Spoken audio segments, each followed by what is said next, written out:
or an exclusive or whatever. Exclusive, because it's only going to be about one topic. I didn't finish the conversation I was having about TV and film, which actually was leading to pretty good discussions down in the comment section. So I appreciate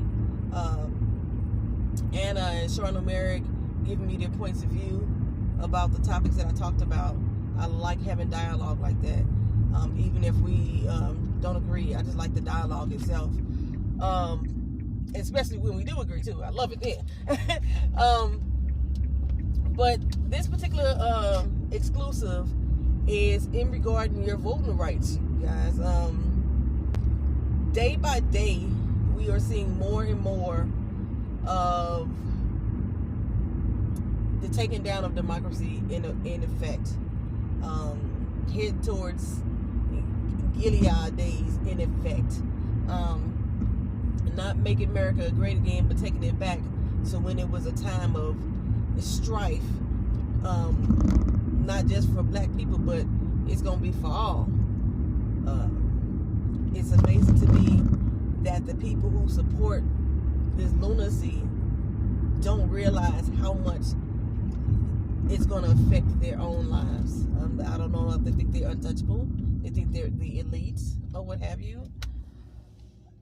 I don't know, child. But kind of like in The Handmaid's Tale, how what's her name? Serena Joy. Her character basically was the architect of the way of life for Gilead, and without realizing that she was going to have to abide by those same laws. That's what I'm talking about when I say that people are ignoring the fact or being oblivious to the fact that all the negative shit y'all trying to do towards Democrats or trying to do towards people who want a democratic state, that it's going to negatively affect your dumb ass in the end. But anywho, so yesterday I shared on the community tab. You can watch this video to explain it even further in detail, because one of the lawyers who was actually involved with this matter, with the voting rights matter, was speaking on it. But the 8th District Court of Appeals decided yesterday not to hear another matter or hear a second time or to overturn or to look at again their ruling that was previously made on the Voting Rights Act, specifically Article number 2. I got it pulled up here, so I'm going to read what that is to make sure I get out the sun, so I won't have the sun in my eye. Ain't no much traffic around here, so y'all, so don't worry about me as far as like traffic hitting nobody. Okay, the statute states, Voting Rights Act, Article 2, states that the statute continues to prohibit states and local officials from adopting or maintaining voting laws or procedures that purposefully, I can't say purposefully with my tooth, purposefully discriminate on the basis of race, color, or membership in a language minority group. That is Article 2. So again, it states it prohibits states and local officials for adopting and maintaining voting laws or procedures that purposely discriminates against race, color, or membership in a language minority group. Okay.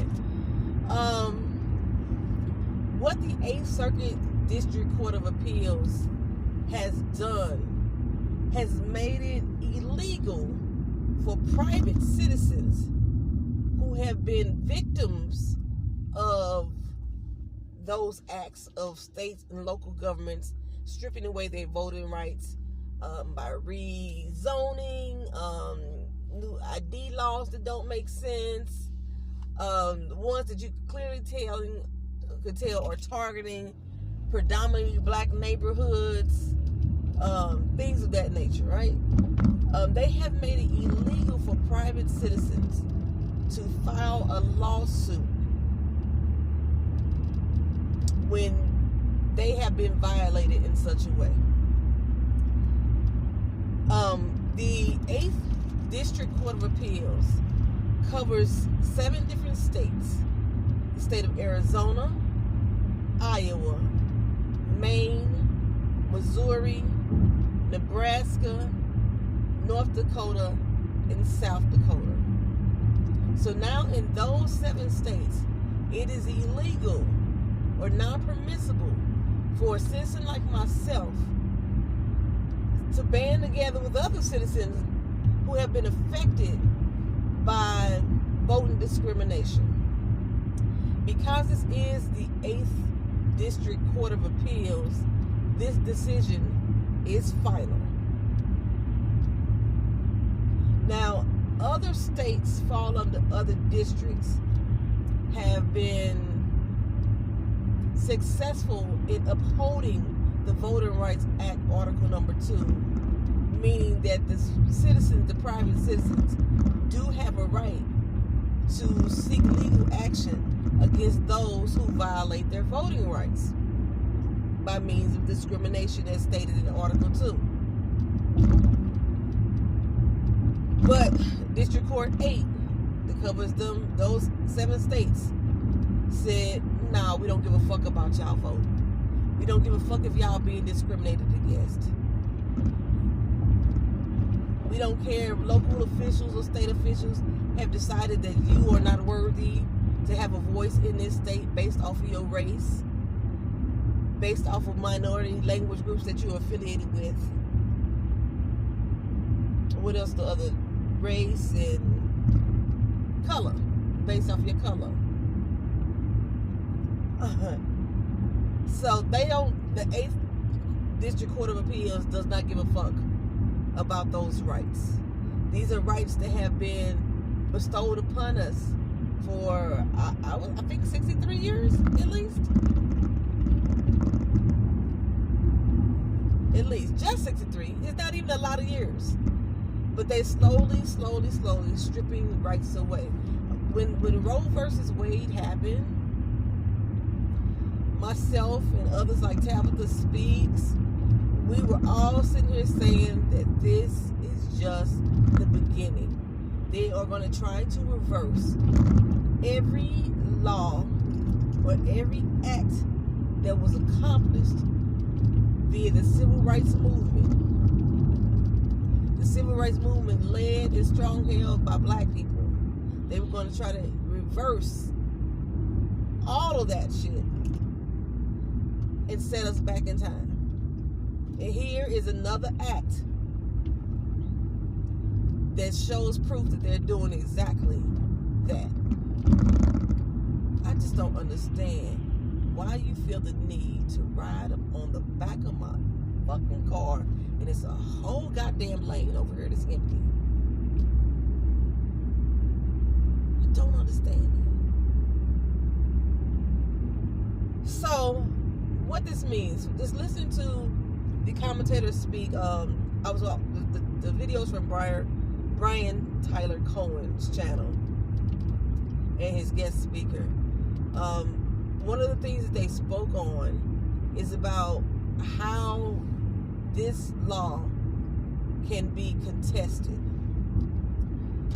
Well, one of the ways that it can be contested is if it is taken to the Supreme Court.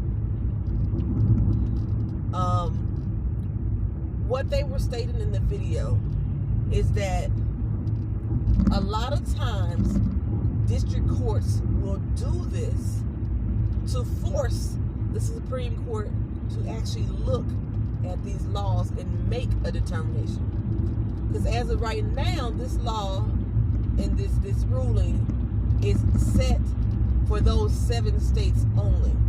So if they force the United States Supreme Court to look at the ruling, it will affect everyone nationwide. So they intentionally do things like this to force the Supreme Court to look at it, because when you have several different districts applying the law in different ways, it becomes problematic. One of the things that they stated also, though, if in fact that it goes to the Supreme Court and the Supreme Court decides to rule with District 8, that means the entire whole of the United States voting population will no longer be able to contest voting discrimination. Now, the thing is, the United States Supreme Court has actually upheld these laws over the last few years. They upheld the Voting Rights Act, Article 2, over the last few years. Any cases that have came before them specifically, they have upheld it, which seems positive. And if they do decide to uphold it again, if in fact it does go to the Supreme Court, if they decide to uphold it with the other districts that have said this article should be applied, and that citizens do have a right to sue for voting discrimination, then again, that's going to apply nationwide as well. So it's kind of tricky on whether or not they want to take that chance, simply to me because Roe versus Wade had been upheld for 50 years, and the Supreme Court decided this time to snatch the shit away from us. So even though they had a history of upholding Voting Rights Act Article 2 over the past few years, it does not mean that they won't do the same as they did in Roe versus Wade. The District 8 Circuit Court of Appeals decided that the only persons who are allowed to bring voting discrimination cases in regards to Article 2 in front of them as a lawsuit will be the Department of Justice, the DOJ. Now, the DOJ, we know, deals with a whole lot of shit. There's other articles under the Voting Rights Act as well. The Voting Rights Department of the Department of Justice does apparently, from what they're saying, does not have unlimited funds. I can assume from that statement that there are departments that do have unlimited funds, but specifically the Voting Rights Department doesn't, which means that they will not have the money to bring forth the cases or the financial means or resources to bring forth the cases to help litigants or help pursuants seek legal justice in regards to voting discrimination. According to the speaker that spoke in the video, he stated that the number of cases for voting rights violations that have been brought by private citizens outweigh what the Department of Justice currently brings forth by almost 400%, like 400 to 1. It's that many voting rights violation cases being brought forth by private citizens that totally outnumber how many cases that the Department of Justice has currently brought forward. So what they're doing is essentially saying all those cases that private citizens had need to fall into the lap of the Department of Justice, who don't have the time, the resources, or the money to allocate.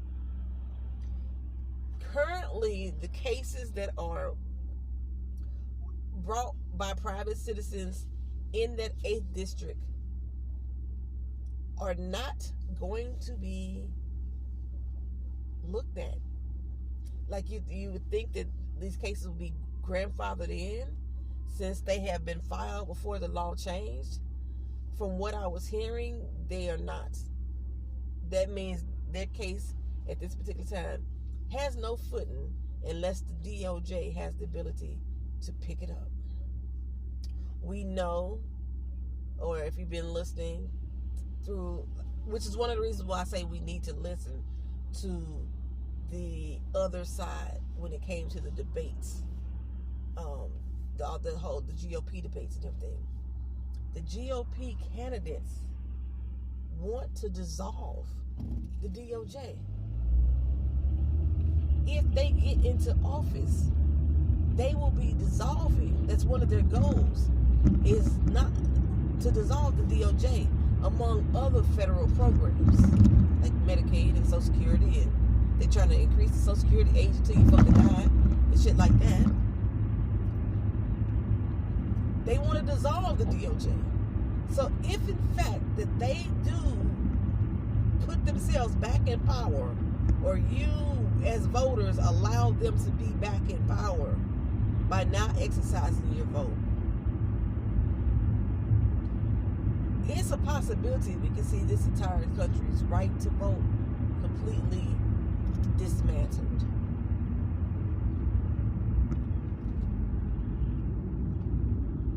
If in fact that the DOJ or the Supreme Court doesn't decide, or they do agree, then we get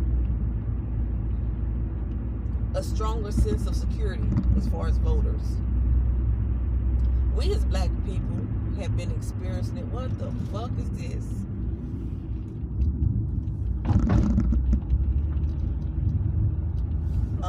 Have been experiencing it fuck all our life. Discrimination, especially when it came to voting rights and shit like that. I remember, what movie was that I was watching? Was it? I don't remember what movie it was we was watching. It was saying that back in the day, one of the questions on the voter application to see if you qualified to take the test or to qualify to vote was to tell them how many suds are in a bar of soap.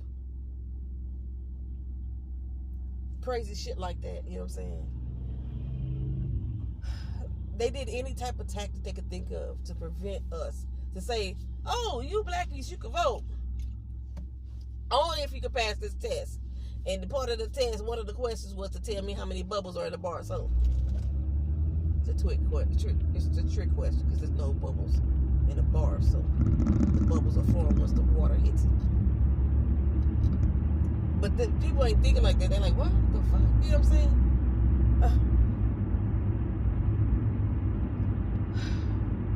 Anywho.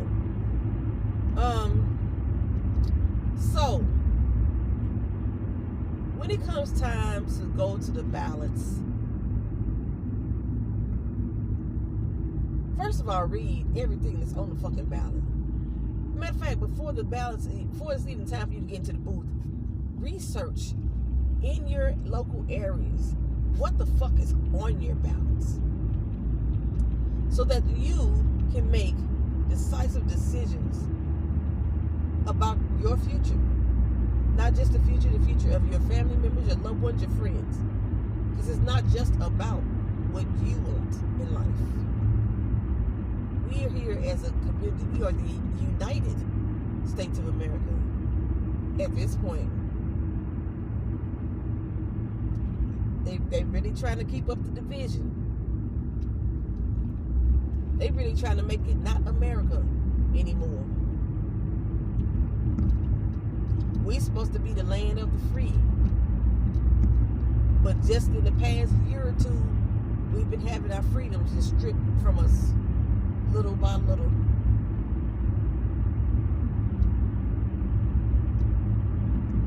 And like I said, a lot of people are waking up and they're seeing what's going on and they're angry about it. And I hear some people saying it's a little too late. It's never too late. It's never too late. So just be mindful.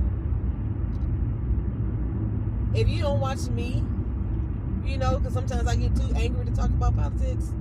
If you don't watch me to find out what some of the key topics are that's going on in the political news, check out Tabitha Speaks channel.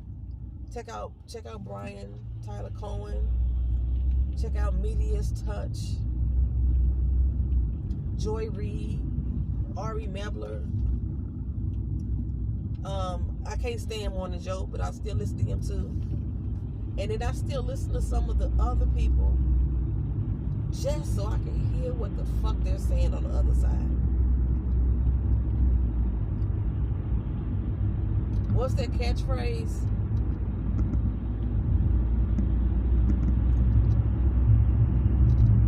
You ain't got to get ready if you stay ready.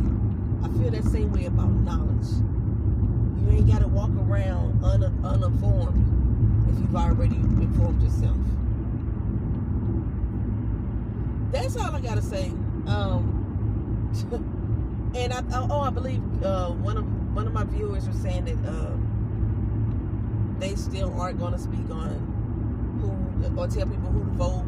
Oh, they said they weren't still going to tell people to vote or who to vote. I think in this day and age, it is very critical that we do let people know who we vote for and why. Not necessarily to say you need to vote for such and such, but at least to let people know who we vote for and why. I'm at the point right now that I'm telling you, don't fucking vote for Trump. Don't fucking vote for Nikki Haley. Don't fucking vote GOP in this day and age, unless you want your freedoms to be stripped away. They say, as of right, we got a Democratic president in office, but because we have a Republican Congress at this point, and they are slowly and surely eating away at our fucking freedoms.